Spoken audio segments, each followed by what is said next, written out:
Salutations, people! Welcome to Page 3 Killers, Murders That Went Unnoticed, a podcast where we dive into the murder cases that went unnoticed by our nation's newspapers. Hi, Shay. Hi, John. Hi, people. Hi, guys. Welcome back. And welcome to Page 3 Killers, Episode 9. Yes, and today we have a very neat, interesting, well, I guess neat and interesting if you're into serial killers. And that's what we're talking about today. We got an interesting serial killer case. We talk about killers on this show?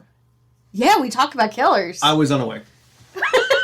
What, did you just think we were talking about people that collected, like, scrapbooking and eyes? Like, I don't remember what we've talked about for the first 8 episodes, so. Oh my. See, guys, you can tell he's not into murder and mayhem like me. All right, so today's case is the Gypsy Hill killings. But before we get where's Gypsy Hill at? San Mateo, California. San Mateo, California. I know that. The people listening don't. It's for them. So, but before we get too far into that, let's talk about our drink for today. Fantastic.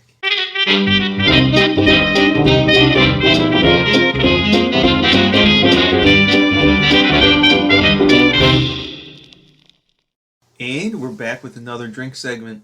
This week it's the Gypsy, because we're in Gypsy Hill. So I decided to just make it easy on myself and not really think and just look up Gypsy drinks. You could have just said, in honor of our episode tonight. I could have, but I didn't. The drink is... the drink is... It's simply called the Gypsy. Ooh. So, it's a weird drink, but it's gin, so I like it. But it's got some ingredients that are a little awkward, to say the best. So we're going to start off with gin. 2 ounces of our gin. A dry gin. I would suggest Beefeaters. It's pretty much the standard for all dry gin in the world. Or Hendrix. You can do Hendrix too. So gin can be dry? I thought it was liquid. I'm going to need you to calm down, okay? Alright. So now, okay. We're going to have 2 ounces of your dry gin of choice. Something London. It'll say London Dry. And then we're going to need green chartreuse liqueur, which the best way I can explain it is like the Dr. Pepper of liqueurs.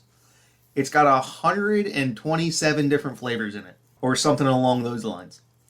It's basically just a bunch of botanical. It's kind of like gin, just a bunch of botanicals and berries and all kinds of other stuff. But it's not quite as harsh, and it's kind of sweet. And then we have elderflower liqueur, commonly known as Saint Germain. And for whatever reason, elderflower is not one of the flavors in the either gin or the green chartreuse, so we just had to add that in. Basically, this drink just tastes like a flower, like a spicy flower. It's the best way to put it, but it's sweet and spicy and flower-like, and it's pretty tasty. I don't even think I gave you guys amounts for all of them. So we have 2 ounces of your gin for the third time. We're gonna go with half ounce of the Saint Germain and a 1/4 ounce of the green chartreuse. We're going to throw that into our tumbler with some ice. We'll shake it all up. And then the one thing I like doing with this, you strain it and you pour it into your glass. And then you squeeze the lime juice on top. I know that's not what you're supposed to do. That's what I like doing. Because the flavors are a little intense. And so what happens is you get the lime, which is intense itself, and then you get all the after flavors. So, I don't know, that's the best way I can explain that. So, it's sort of like mellows out the drink itself by giving you that intense... Yes, it gives you like a shock and the citrus right on top, because it's going to, like, it's not going to stay separated, it's going to mix in there. Yeah, but for that first sip. For that first sip or so, it gets you used to it, so it doesn't like... Because it's a very strange drink, and it's all liquor. So this is the kind of drink you drink when you're not pre-gaming, but this is like final end game. No, this is one of those drinks where you sit down and you only have like 2. Max. You max yourself out at 2. Because it's essentially a double drink. Because you have what is it, 2.5, almost 3 ounces of just straight liquor. That's almost like a double. So you sit down and you have like 2, and then you got like basically 3.5 drinks in you after that, and you're kind of tipsy. And again, it's an intense drink. You're not really going to want to, you're not doing shots of this stuff. But it's pretty tasty, to be honest. So Saint Germain, very underrated. Again, it's like, no, the green chartreuse is the Dr. Pepper. Mm-hmm. Saint Germain is the elderflower, which I didn't even know was a thing. I've heard of elderberry. I wonder if it's like related. I don't know. I think they might be. Might be the flower that appears before the berry. Maybe. Yeah. We'll look it up. Elderberries. We'll look it up, guys. So, well. Yeah, you joined in on this drink segment a lot. I know.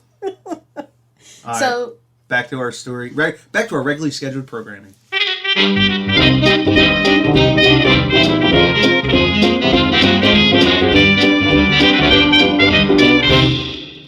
So this case is in sunny California, and it's really interesting. I had fun looking this one up. I mean, well, I have fun looking up every episode, but this one here was one that I've never heard of, and I've usually heard of a lot of our cases before, whether it was just like something I read or something like that. But this one here, I hadn't heard about before. I was just researching different cases. I came across this one. So it's like a page 4 or page 5 killer. Yeah, so this one goes further back in the column section. But before we start that, our news topics from this year. So this takes place in 1976. Oh, the bicentennial. Yes. So we have some For not America, necessarily like huge. Well, some of them were huge. Other ones not so much. But here's the most interesting news cases that I found. So to start the year off, we have the 1976 Flyers versus the Red Army game. And this was the Philadelphia Flyers played an international game against the Soviet Union's Red Army team. Which was the best team in the world. Yes. At the time. And they lost to the Flyers.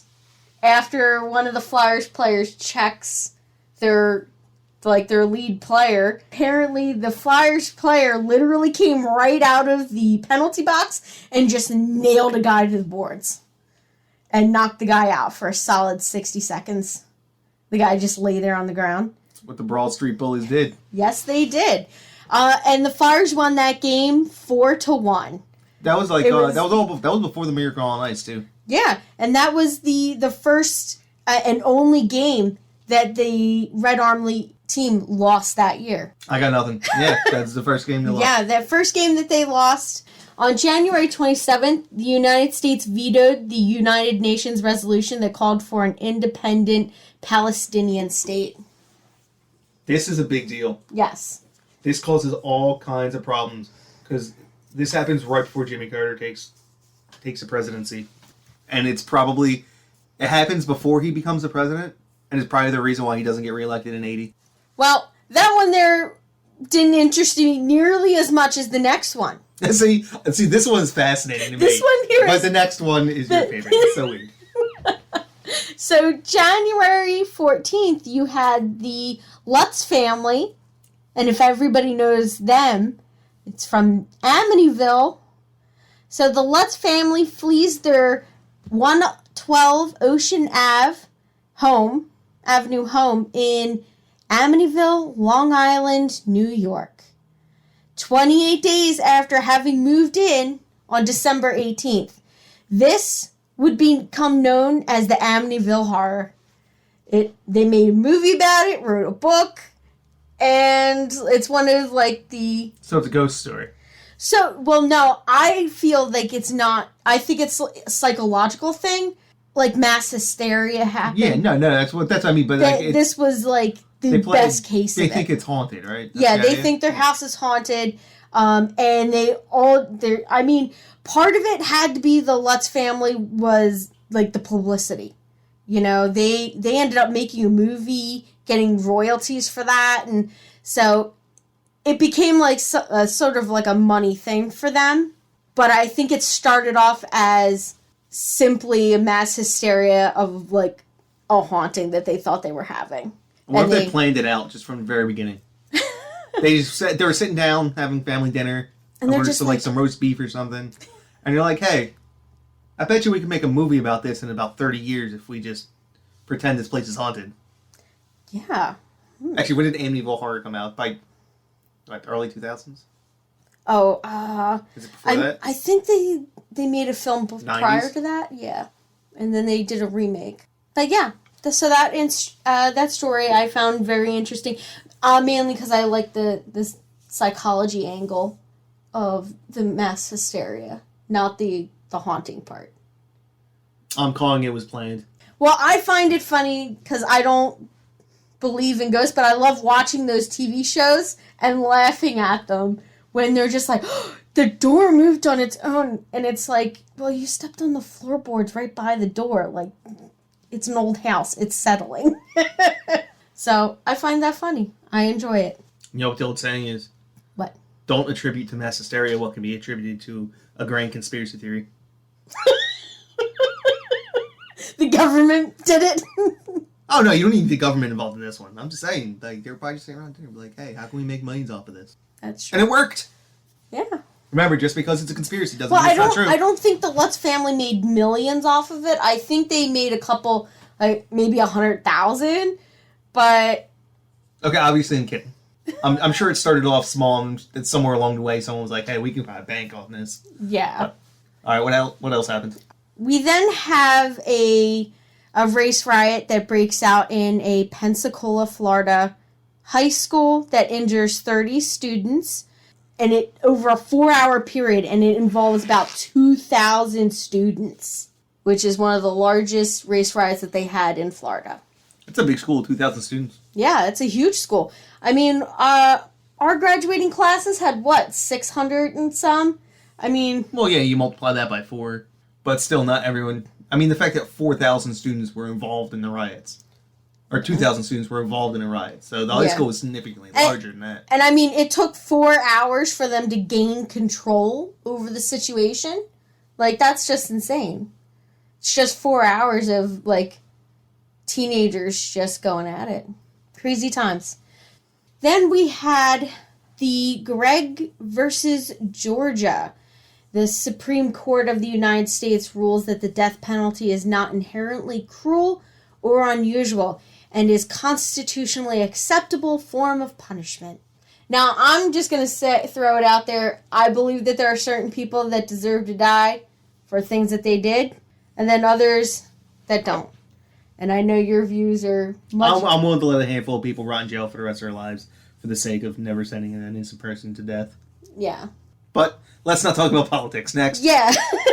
So let's move on. Then we have the New Jersey state legislature passes legislation legalizing casinos in the shore town of Atlantic City, commencing in 1978. After signing the bill into law, the governor at the time, Brandon Barn, declares the mob is not welcome in New Jersey, which refers to the, Las Vegas in Nevada. The mafia influence in the casinos. Yeah, that didn't work out too well. Yeah, no. I mean, the casinos are probably... got in there. Well, the casinos in Nevada are relatively legit nowadays. Oh, yeah, definitely. But, I mean... Now they're all falling apart. I didn't realize they were... I thought they were a little bit older than 78. Because they're all falling apart right now. Yeah. All the original casinos down in Atlantic City are just garbage. Yeah. Well, I mean, they're only good for so long if you don't upkeep them. Yeah, that was the problem. Like, the maintenance on them just was never done. They were built without the idea of ever having to do maintenance on them. Yeah. Because, you know what? When I think of, like, going down to the shore, I don't think of going to Atlantic City. I'm not a gambler. But that's you. Even right now, people will spend $300 a night in Atlantic City. Like, I can't believe that. Like, for a room, obviously. No. That's insane. I thought you meant gambling. No, gambling, we're talking thousands of dollars. Yeah. But yeah, $300 a night, peak down, like, I don't know, Borgata or something like that in a nice room. Oh, yeah. That's crazy. I can't see spending more than like $125 a night for a hotel room. Especially for like Atlantic City right now is just not that nice. No offense to Atlantic City, but like the boardwalk is meh. Yeah. I mean, if you went down there 20 years ago, it probably would have been hopping. Nice. It would have probably been a really nice place to go. Well, especially now that they even lost the sports betting. Oh yeah. Oh, they did. And wow. Well, it's not. They didn't lose it. It's everywhere else gained it. Ah. And now you can go. Like people from New York don't have to leave New York to go to casinos. People from Pennsylvania, Maryland, Delaware, they all have. You can just gamble in your own state now. You don't have to go to Atlantic City. Yeah. And the worst part about it is New Jersey's like, no. You're only allowed to have casinos in Atlantic City. And it's just like, you're just shooting yourself in your foot. Well, let's move on to the seedier side. I know, talking about Atlantic City got a seedy side, but some of these cases coming up are pretty interesting. Some of these news stories. So we had the Bradford Bishop allegedly murders 5 of his family members in his Bethesda, Maryland home. The crime goes undiscovered for 10 whole days, and the suspect is never caught. In 2014, he was placed in the FBI's top 10 most wanted fugitive list, but as of today, he still has not been captured. Well, how old is he? I mean, he didn't get placed on the list for 28 years. No, that's more than that, right? Yeah. 38 years? He was. The murder happens in 76. Yeah, 76. And in 2014, when they updated the list, they added him to it because it had been so long. And it happened 38 years before they put him on the list. That's crazy. Yeah. Not sure if this guy's still alive, where he's been all this time. So I found that one to be an interesting news story. And it was kind of a big deal. Basically, almost an entire family just wiped out. DUN. Yep, done. All right, then we have the June 2nd, a car bomb kills the Arizona Republican reporter Don Bowles. So this was a really big deal. I believe it was like a hit job? Yeah. Okay, he knew too much about someone. Mob connections or something. He was I believe what I read up was that it was involved in one of his cases that he was investigating for. He was an investigative journalist. Yeah. So, and it was a case that he was looking into, and they done blowed up his car. Yep, with him in it. Ouch! That's gotta hurt. And then we have a big one. Yeah, this is the biggest case. This touched from across the nation. Like, I was trying to find like a good analogy for that, like from sea to shining sea. Yes, sea to shining sea. So this was in New York City, the son of Sam.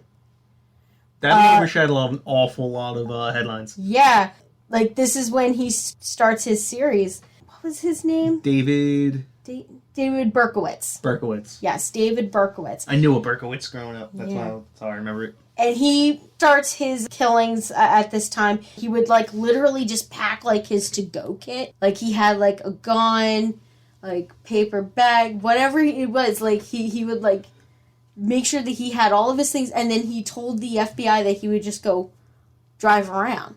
He was hearing voices, right? No. Oh no.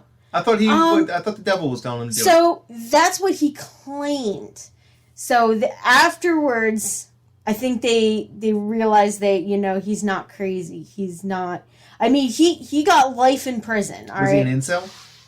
Because he was going after couples, right?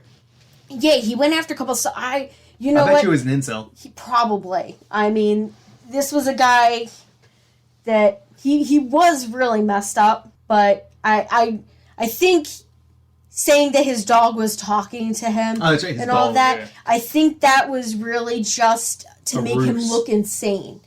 But he really wasn't. He was just a guy going out and just killing people. I mean, on some level that is insane. But I don't think he was like... But not talking to your dog insane. Yeah, exactly. Well, I mean, listen, I talk to the cat all the time, but she does not talk back to me. Well, that's because she doesn't like you. Does she talk back to you? We're not going to discuss this right now. Hey, guys, I think I'm starting to worry. My husband might be plotting my murder with the cat. I mean, she did attack me today, so... Oh, my gosh. Are you and her trying to kill me? I've been trying to train her for years now. She's finally starting to come onto my side.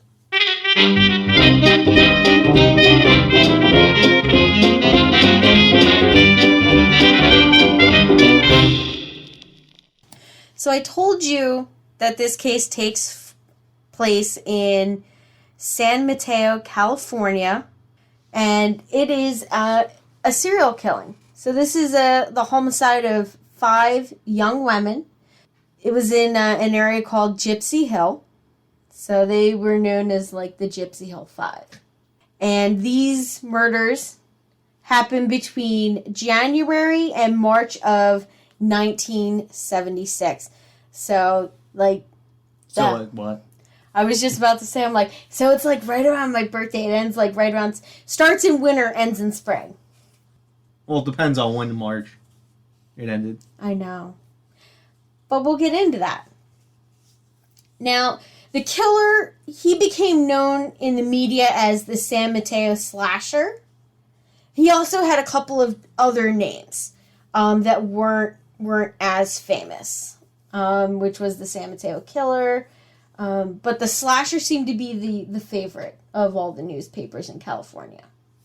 And it was later proven that there were 2 different perpetrators on some of the crimes. Okay, so a few of them matched together, other ones did not. So these 5 are the 5 that matched together. Other cases that happened around the same time, they figured out was a different perpetrator for those. Oh, so there was 2 people in the same... 2 people, yep. I mean, well, California was a hotbed in the 70s and 80s for serial killers. I mean, you had the Zodiac, Charles Manson. Well, that was 60s. Well, yeah. But like 70s, 60s, 80s, which was the prime time for the serial killer, was, you had... All the Manson hippies out family. in Cali. Yeah, you had the Manson family. You had this guy. You had the Night Stalker. Richard Ramirez. You had the original Night Stalker, which was the Golden State Killer. So you had, and there's a handful of other ones that I can't remember off the top of my head, but California was the place to be for serial killers in that 30-year span. Don't they have conventions and stuff out there? I have no idea. Maybe it's something in the water. Or, well, lack of water, because they're in a perpetual drought. The rolling blackouts? Yeah, the rolling blackouts. Oh my gosh, that reminds me of a Criminal Minds episode. Ugh. But what I found so interesting about this case is that the guy who commits all of these murders isn't apprehended until 2015. On January 22nd. 39 years later. Yeah, he gets away with it for practically half of a lifetime. Like, that's insane. But he stopped after 5, and then he did nothing for 40 years. Well, we'll get into that. Okay. Like I told you, this case was interesting. So, we have 5 victims. We have Veronica Ronnie Cascio, Tanya Blackwell. Tatiana. Yeah, well, she went by Tanya. Tanya. Tatiana Marie, but she went by Tanya. Then we had Paula Louise Baxter, Carol Lee Booth, and Denise Lampy. So they all sound like serial killers themselves because they have 3 names. Well, not the last one, but... Yeah, Yeah. Well, I mean, Ronnie and Tanya, they went by nicknames, so it was like Ronnie was a nickname for Veronica. Like Carol, I mean, maybe it's just Like because maybe of, like, boxers. They sound more like boxers to me. well, maybe it's because of John Wilkes Booth, but like Carol Lee Booth, I just Oh, imagine she was an assassin of some sort. Yeah, that would. Like what is that? Carmen Sandiego. Do you remember that TV show? Yeah, but how does it apply to this? No, like femme fatale, assassin, yeah. spy, kind of thing. That's funny.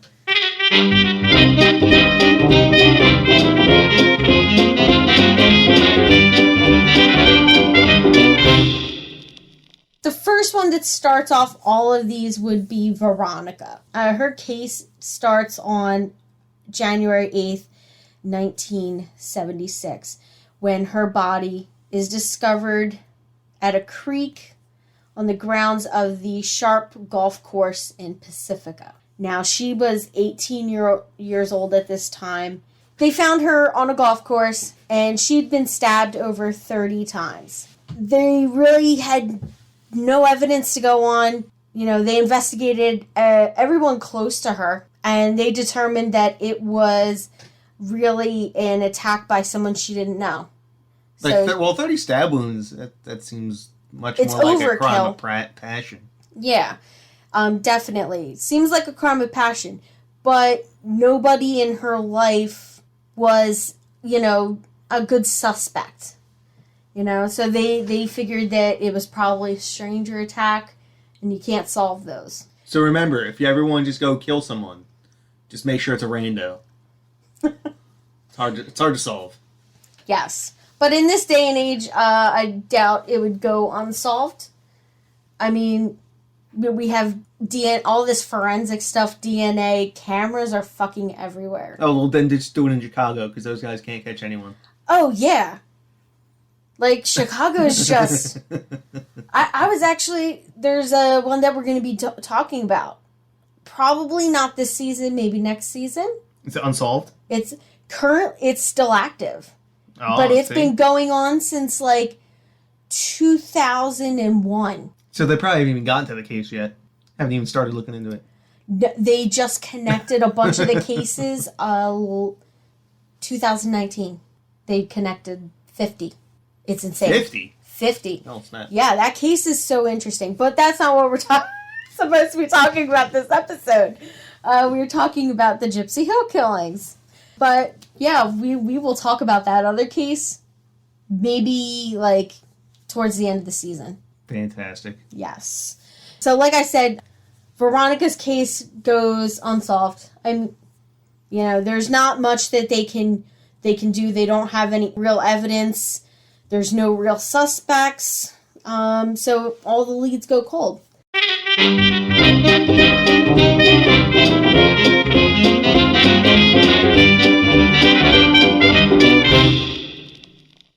Our second victim is Tatiana Blackwell. In 1976, Tatiana was 14 years old, and she goes missing a few weeks after the body of Veronica was found. Tatiana went missing after leaving her home to run an errand, and she never came home. On June 6th, a body was found and later identified as her. This body was found on Sharp Park Road in the Gypsy Hill section of the city. So this would have been near Veronica's body. Yes. Very close geometrically. So they were not too far from each other. And another thing that tied them together was that Tatiana was also stabbed multiple times. But like Veronica's case, her case goes cold. The police are following all the leads, but nothing's really materializing as to a good suspect. So it sort of gets pushed to the back, because they got newer cases coming in. So and these wouldn't have been connected right away because they didn't find her body for, 4 months? Yeah, for 4 months. So No, 5 months, 6 months? Yeah. Yeah. So she went missing in January, towards the end of January, and then didn't get found until June. So about 5 months. Yeah, so these wouldn't even been tied together until, months after everybody else is gone. Yeah. So then our third victim is Paula Baxter. And she was a 17-year-old girl, and she went missing on February 4th after attending a play rehearsal at her high school. I see a pattern here, young women. Yes. And they're, all high school age, roughly. 14 to, I think, 26, 27. So, it starts, at that... If you're still in high school at 26, 27... high school, college. Okay. So, she left school. Now, she had a car. So, our second victim, she, was 14 years old, obviously didn't have a driver's license, didn't have a car, so she was walking, right? So, now we have Paula, and what they found really strange was that she left her car behind, because it stalled. So she had to walk home. Them old school carbureted cars, not that reliable. Yeah. So she goes missing on the 4th. On the 6th of February, her nude body is found behind the Church of Jesus Christ in Melbourne on Ludman Avenue. Okay, so geometrically, I think this is in the same area from the map that I had looked at. It's not very far, so it's sort of staying in this area, which is why these crimes were linked together. Now, she had been stabbed only 4 times. She was sexually assaulted and hit in the head with a piece of concrete. And forensics linked her to Veronica. You could say they had some concrete evidence. Yes, concrete DNA evidence. And for anybody that could not see me and John, I just petted his head. Then we have our 4th victim, which is Denise Lampy. Now, she was found dead on April 1st after a search. So Denise Lampy, she was a 19-year-old college student, and she was from Broadmoor. And on April 1st, she was found dead after a search. They were basically looking for her, and they found her in the parking lot of the Sierra Mount Center, and she was stabbed 20 times. And now that's the only information that I could find on her case. Out of all of the ones, there was the least amount of information on her case. Well, she was found right away. Yeah, she was found right away. The other ones, it took a couple days. It was a couple days, months before they were found. She was pretty much right away. Then we have Carol Booth. She was a 26-year-old woman, and she was reported missing by her husband on March 15th. So, you know what they say. The husband is always guilty. Something, right? He's the first suspect. He's always the first suspect. Always the first suspect. Now, she went missing on March 15th, and her body is found on May 6th. And when I say body, I mean her skeletonized remains were found in a grave near San Francisco. What, the critters get to her? Yeah. So, plus, just the weather, the change in weather and all that totally destroyed. Wasn't quite so cold, didn't preserve it as much. Yeah, exactly. So it was warming up. Because in March, it's kind of cold, and then you get the heat starting in April and May. So it didn't help. And that she was found near Coloma Creek on Grand Ave in South San Francisco. So this is a little bit further from the other ones. So don't know what that means yet, but... So he was a sometimes Gypsy Hill killer. Sometimes. Yeah.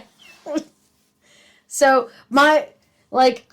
just looking at it, it's like he's staying in one area and then he's moving to a different area, but why? Might be interesting later down the road. Just saying.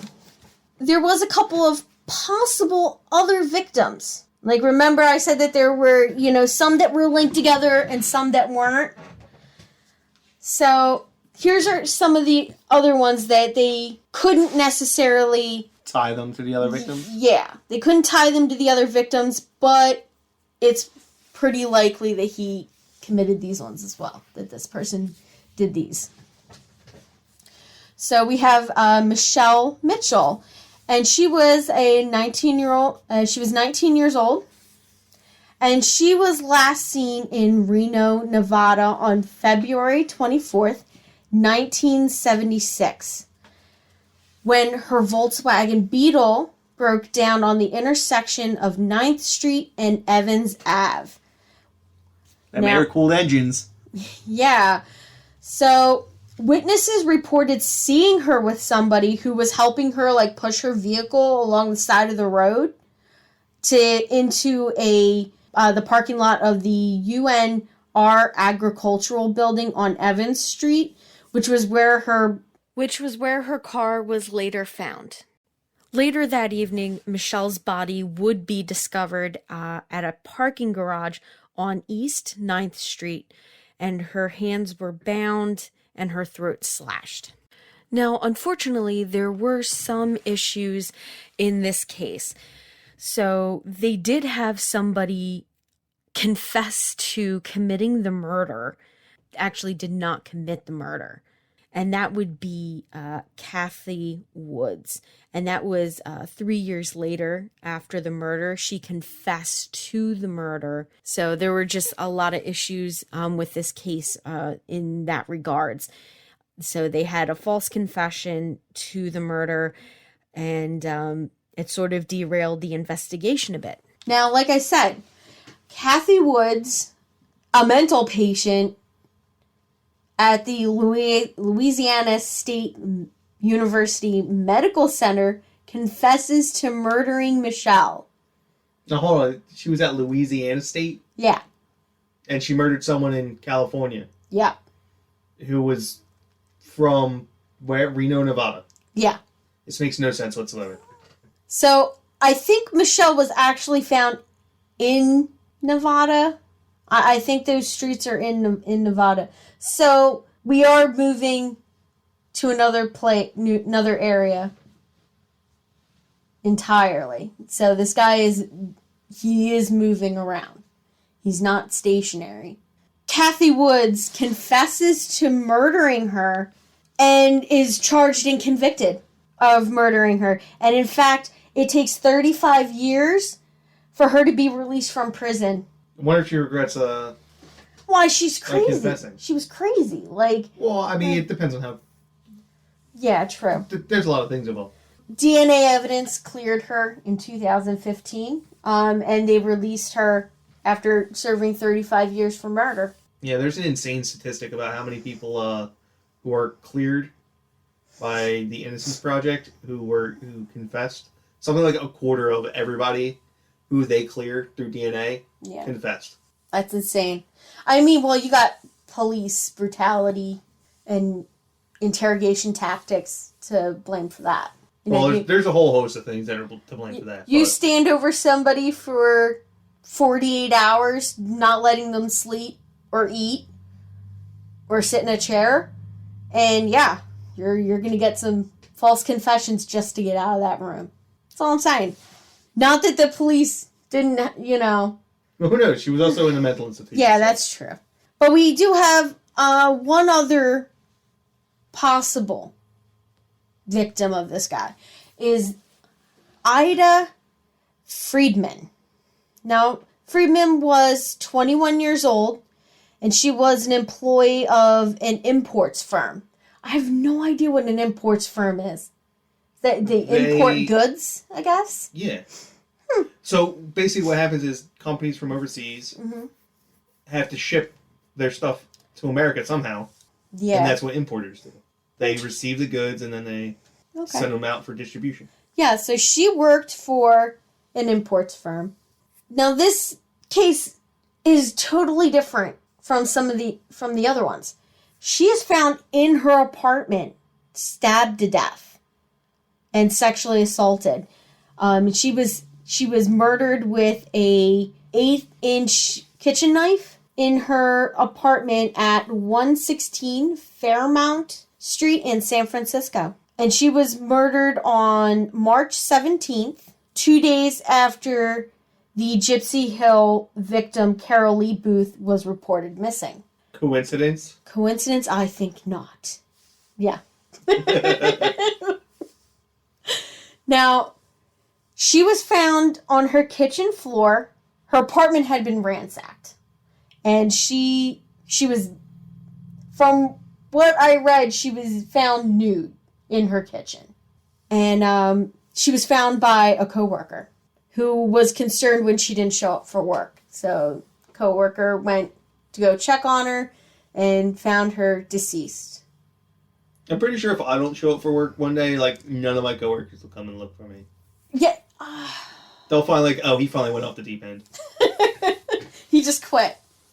Yeah. I think mine would get concerned. I They would come and pick up my work truck. They would come pick up your work truck, but they wouldn't go in the house. No. Then the door's wide open. You're like laying there. Half in the door, half out the door. And they're just like, I'm just going to... Well, no, see, because they're not going to have the keys. So I guess they would have to try and knock on the door. That's true. I think my crew would miss me. See, I think you're different. They can't get a hold of me. Like at 8:30, they're calling the cops. But maybe 9 o'clock. By 9 o'clock, they're calling the cops. Yeah, I'll give Plato 30 minutes. 30 minutes, and he'll be like, "Okay, this is ridiculous. Why isn't she answering her phone?" And somebody would be here, looking for me. 30 minutes, babe.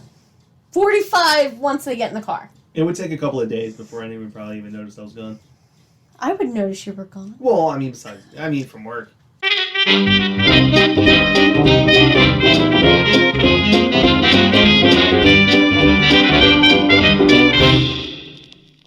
Now that we've talked about the victims, let's get into the investigation and the arrest of our killer. No, well, I mean, that was like a special one because that's just how I found the information, and there was just so many suspects. Whereas this one here, they really didn't have any suspects until DNA. Like, that's why this case is so interesting. But we'll get into it, okay?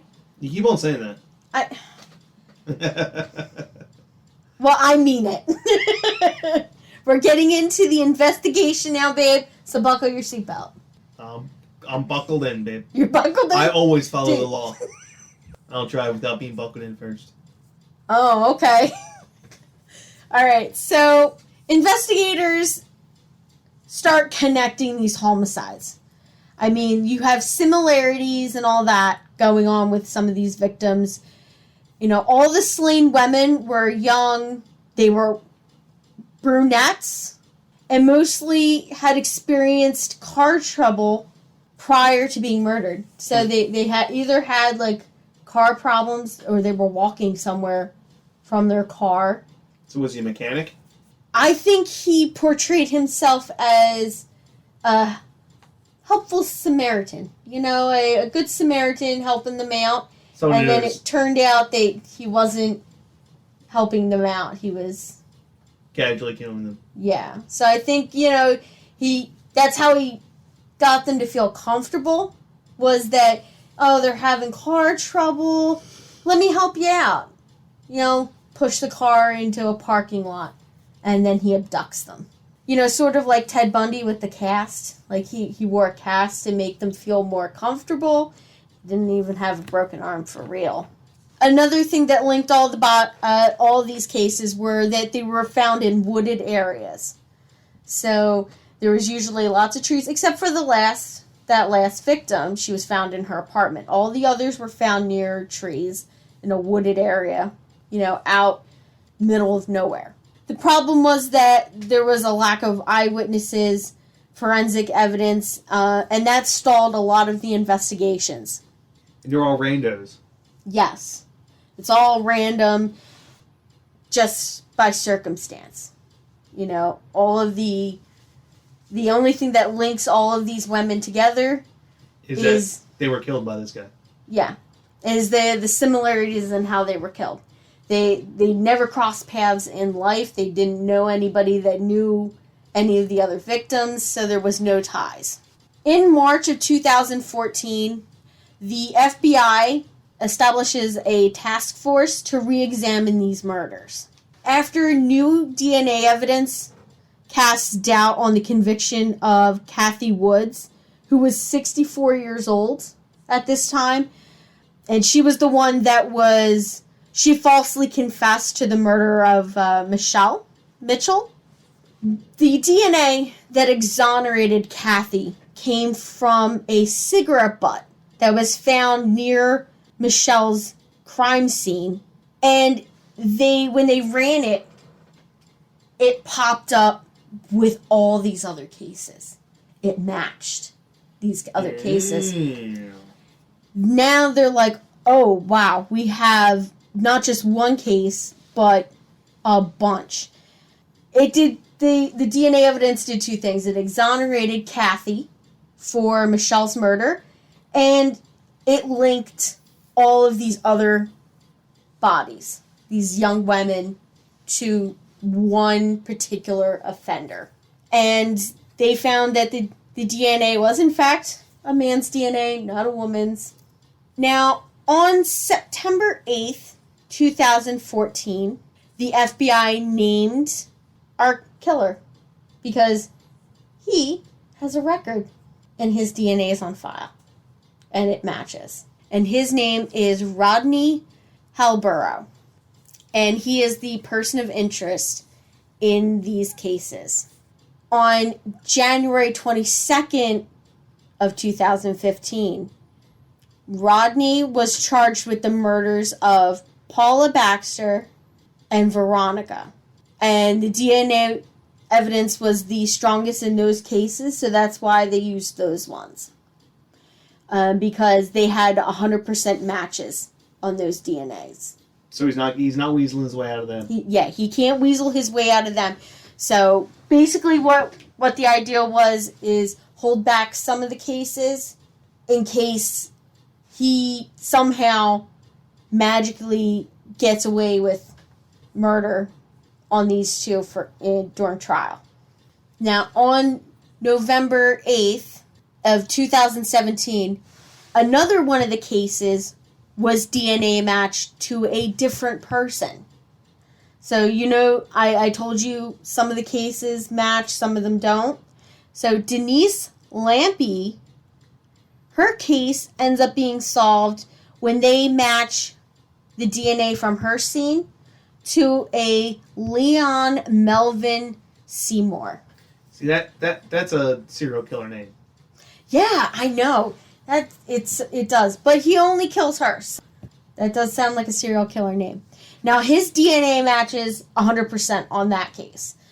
They snap him up. He goes to court, found guilty, and all is done there. On September 18th of 2018, Ronnie finally gets convicted of the murders of Paula and Veronica and is sentenced to 2 consecutive life sentences without the possibility of parole. Cool, 42 years after he done did it. Yeah. So he basically, he's got to be in his 60s, 70s by then. Yeah, 60s or 70s. So, how much longer is he actually going to live? Well, it's not just that. It's just... Now, this next fact is kind of crazy. She was the longest-serving, wrongfully accused, imprisoned woman in U.S. history. Yep, and that's Kathy Woods. I found that very interesting, that this guy walks away, and gets to spend 30-some years as a free man after killing a bunch of people, and the one innocent person besides our victims, she spent 30-some years in prison for a crime she didn't even commit. That's insane. See, and that's why I don't believe in the death penalty. That's our justice system for you. Well, it's hard to fight a confession. I know, true. That's why you should never, ever talk to the police without the representation of a lawyer. As soon as police get involved, you say nothing and you ask for an attorney. You shut the fuck up. Yes. And ask for an attorney. Know your rights, people. Know your rights. I believe that there is one that's like no self-incrimination. That would be the 5th. Plead the 5th.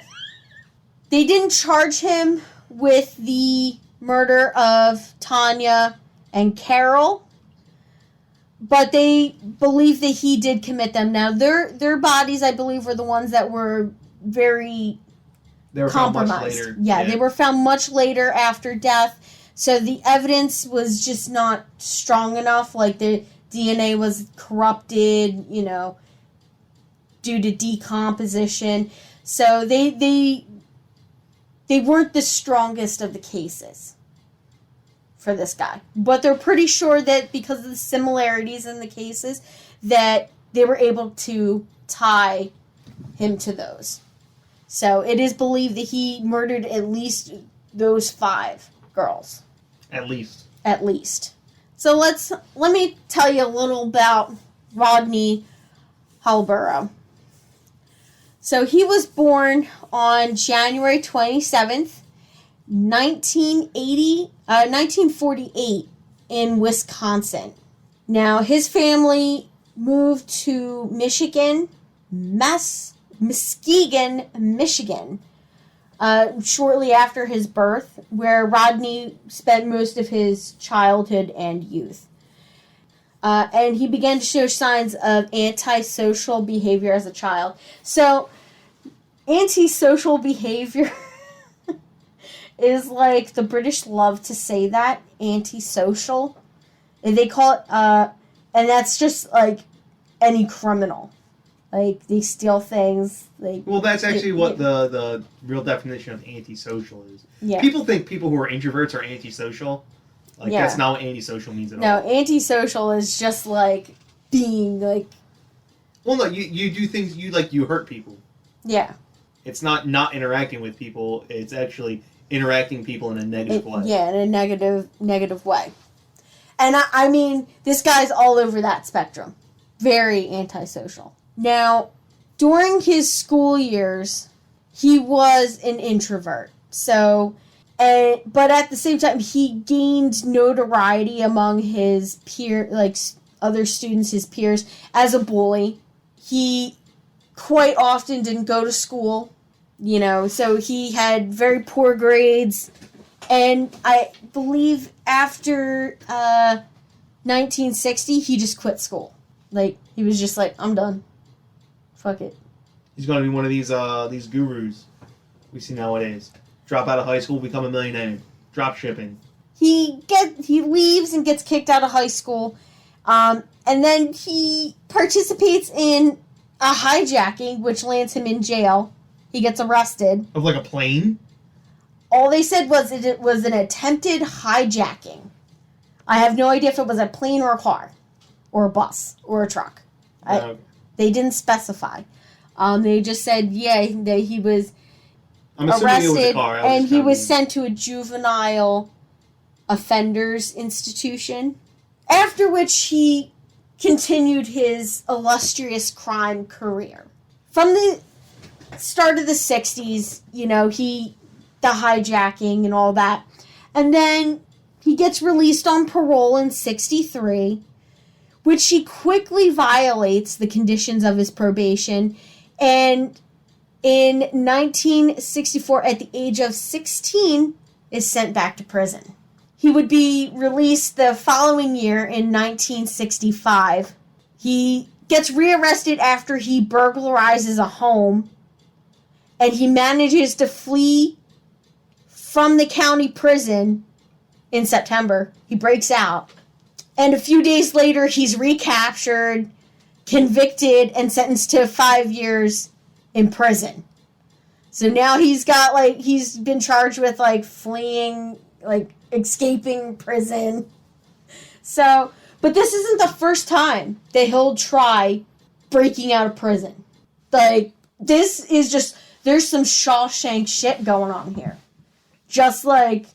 It's crazy. So, he gets convicted for the 5 years.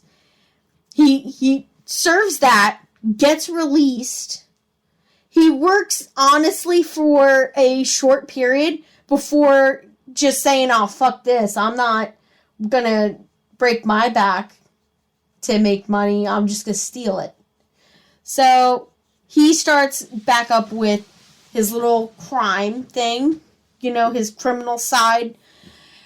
And he's rearrested again in 1970 for theft.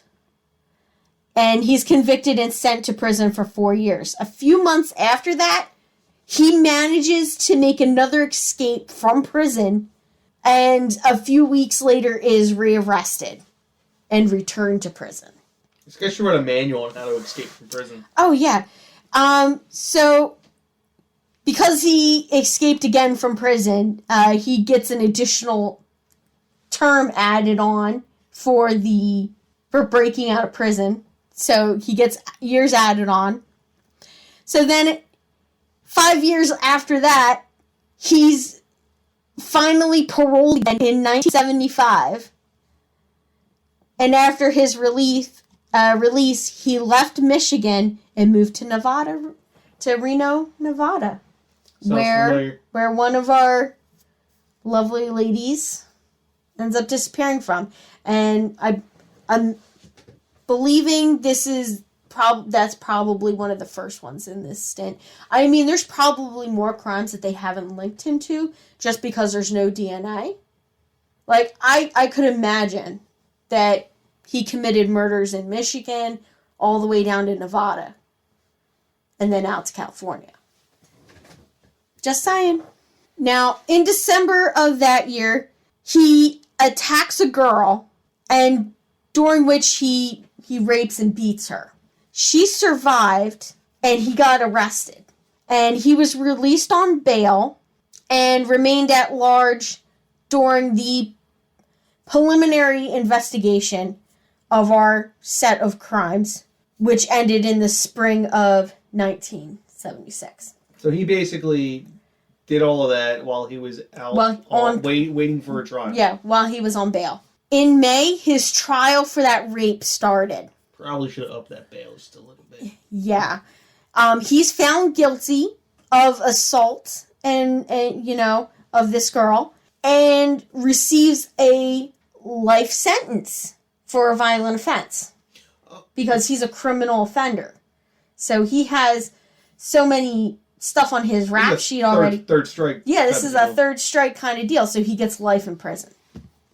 So, I mean, his first one's... Okay, so he had theft, robbery, hijacking, prison breakout. So he's like on... Strike 12. Strike 12, 15, 20.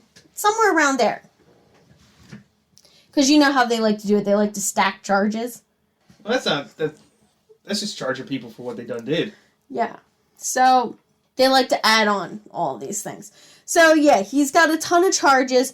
So, he gets found guilty and sentenced to life for this assault on this girl. Now, in June of 1977, during a softball match in the territory near the Carson City prison, he manages to escape again. I have no idea. Like, who looks at his rap sheet? I guess he was a good prisoner? I don't know. But somehow, he manages to slip his guards and breaks out. Again. So he gets put on the wanted list. But he successfully eludes police for quite some time. Now, in July of 1977, he was detained in Michigan, in his hometown, while trying to attempt to kidnap his 7-year-old daughter from her mother. So he gets picked up in July of 1977, and they extradited his ass back to Nevada to finish serving out his sentence for rape. His life sentence. His life sentence for rape. Now, he was not charged with the kidnapping because he actually wasn't able to kidnap his daughter. But he was convicted for fleeing from prison and given another 6 years on top of the sentence. So it's... See, this guy's good at escaping from prison, but he's not good at not getting caught again. Yeah, exactly. So he's good at breaking out, but he's not good at evading police. He's got to not be an asshole about it. Yeah, like, listen, if you're going to break out of prison, I'm not going to, like, contact friends or family. Just well, then what's the point of breaking out if you're not going to... It's not just that, but, like, you can't ever apply for a loan. You can't ever give anyone your information. Like, I imagine it's kind of tough. But, like, the guy was out for a month, and if he doesn't try and abduct his kid, he probably never gets caught. Oh, yeah. Well, not never gets caught, but, like... yeah, probably, gets away with it. Yeah. Yeah. Probably. Now, on December 15th, 1976, Rodney, together with a 23-year-old accomplice, Orlando Jamie, makes another escape from prison, climbing onto the roof of one of the buildings along the wall. He reaches the fence and escapes. He gets over the fence and escapes. I mean, he's already got life. Might as well go for it. Now, after an investigation, they found that the escape was possible due to improper performance of duties by the guards, who were disciplined following the outcome of that. So basically, nobody was on watch. Basically. People was sleeping. She gets caught again in September of 1978. So I think... So he had a good run on that one. He had a good run on that one, yeah. So he gets caught and gets taken back. However, he's like, I'm not staying here. And he attempts to escape again from the maximum security prison in Nevada State. And he was captured before he could clear the final fence. So he was like, he could just taste freedom. And then it's like tripping on your shoelace right at the finish line. He just didn't make it over the final fence. He managed, and just to explain how difficult this prison escape was, and that he only made it to the final fence, and then he got caught. But let me tell you what he had to do to get that far. So he had to cut through 3 sets of bars, one on his cell, one on the outside of his cell, and a third one on the window of the cell house. I don't even know how that would take forever to do. And he was within 100 yards of freedom when a guard in the cell house saw movement outside and notified the guards in the tower above the cell house. So they do fire shots at him, and he basically just gives up, lays down, and they escort him back into the prison. But that's not it. So shortly after that, he manages to escape again and steal a car and drives all the way to Oregon, where he attacks a girl in Medford in Jackson County, Oregon. He rapes and stabs her 7 times. She survived and identified him as the guy who raped and assaulted her. And in 1987, he is convicted of that, charged and convicted of that crime. And he was given 15 years in prison and then was extradited back to Nevada to continue serving his life imprisonment term in Nevada. Why would you send him back to Nevada? He keeps breaking out of Nevada. Something's just, seriously? Okay, so this is prison break, 1, 2, 3, 4... I mean, 6? 7? 6 or 7? Yeah. 6 or 7? This guy, there is no prison meant to hold this man. I mean, at this point, 87? Yeah, that was 87. I mean, he'd been in prison for since he was 16 years old. Yeah. In and out. Like, he was born in 48. I mean, spent a while in jail at that point. I wonder how many times he tried to, like, escape and was caught. Yeah.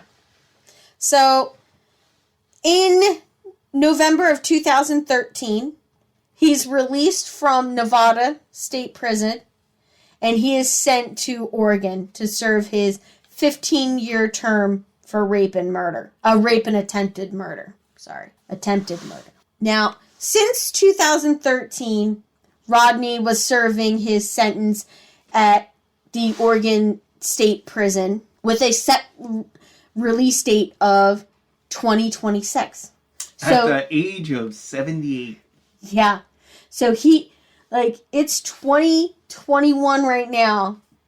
5 years from now, he would have been released from prison. During his incarceration in Oregon, they take a blood sample because they have a state law that anybody entering their prison facilities has to have their DNA taken and put on record. And they input it into, I believe it's APHIS, right? I have no idea what it's called. They put it into the DNA database, basically.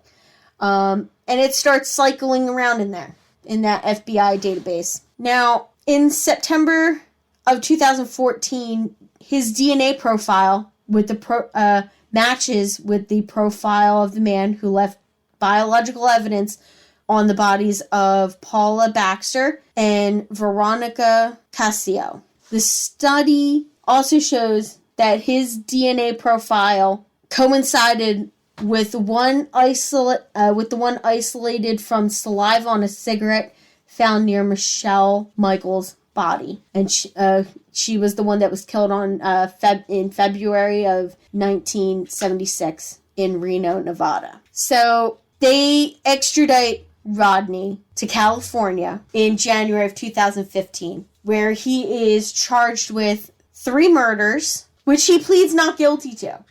He's just like, nah, I didn't do it. You might as well. You got my DNA, but I didn't do it. Might as well. They probably gave him something to do. Now, they suspected him of the Denise Lampy murder, but tests on that DNA showed that it did not match him, and it ended up being Leon Seymour. That one he was not guilty in. The one murder out of all of them, he wasn't guilty of. In January of 2015, he was extradited to California, but the trial was delayed constantly for various reasons.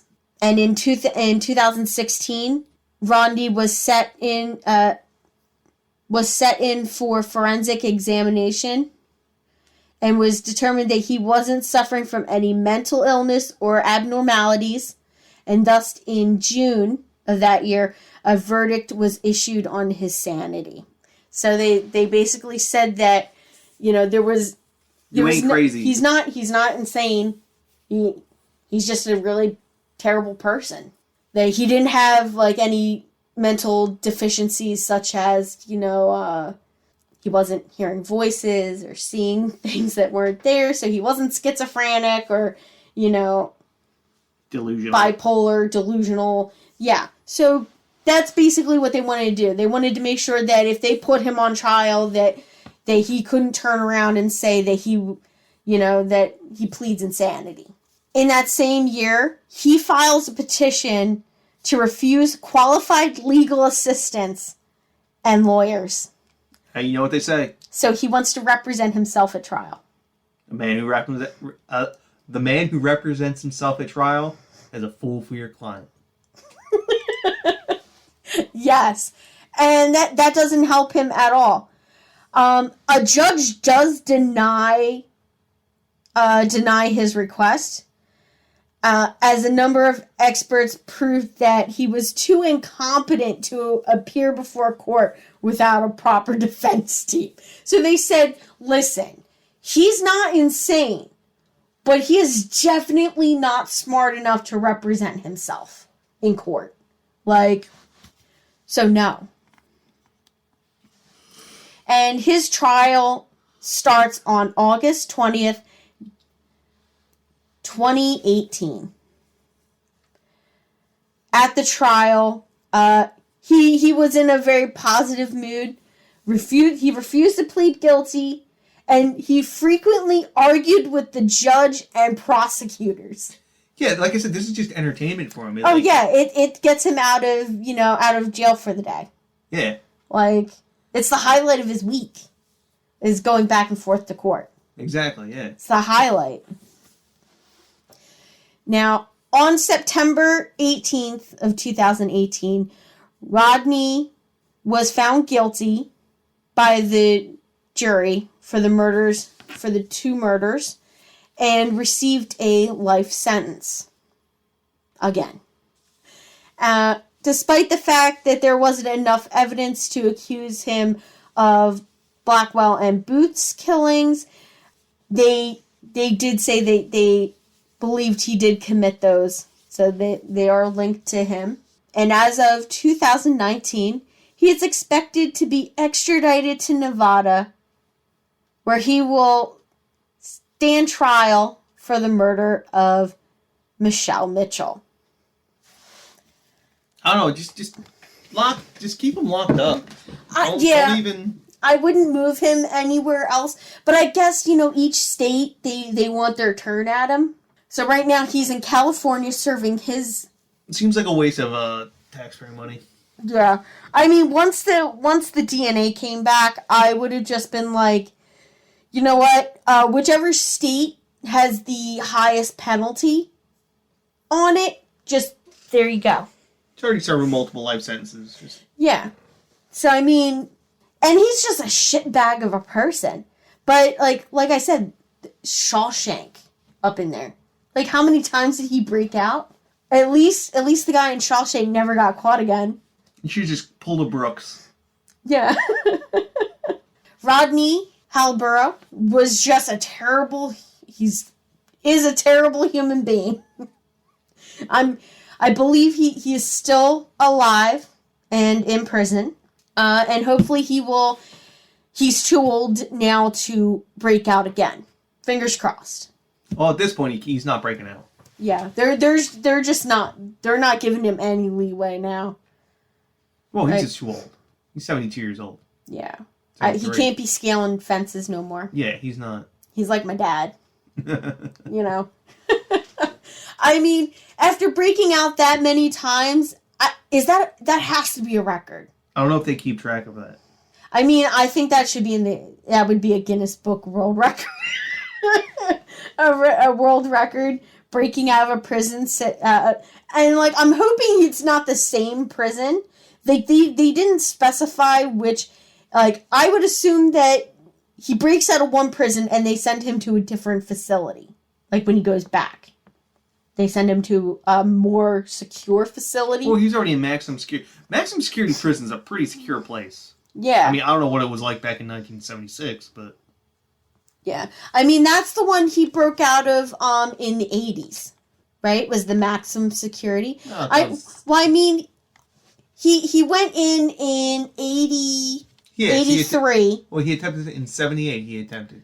Yeah. And then he stayed there up until 2000. So for 30 years, he was still there.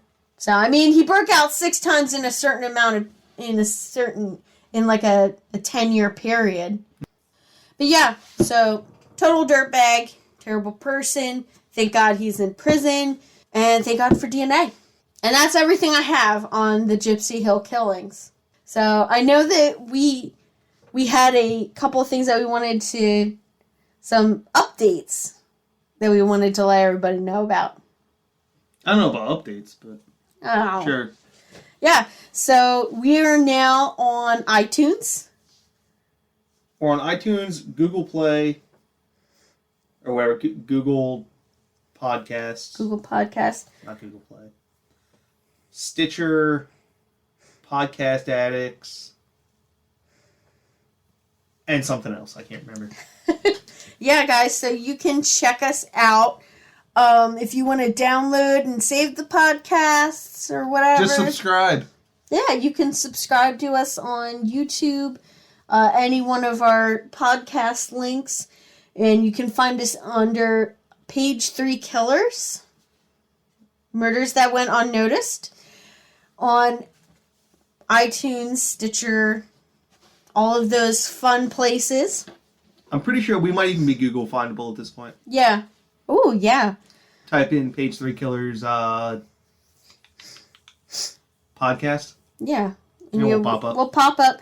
And as always, guys, please remember to like, share, subscribe. And you guys can reach out to us in the comments. We would love to hear some comments. Right now, we haven't gotten any. So please comment, guys. We'd like to know how we're doing. Alright, guys. So we're going to close this episode out. Hope you guys have a nice day, a nice night, nice lunch, dinner, breakfast, whatever it is you guys are up to right now. Remember, guys, stay sexy and don't get murdered.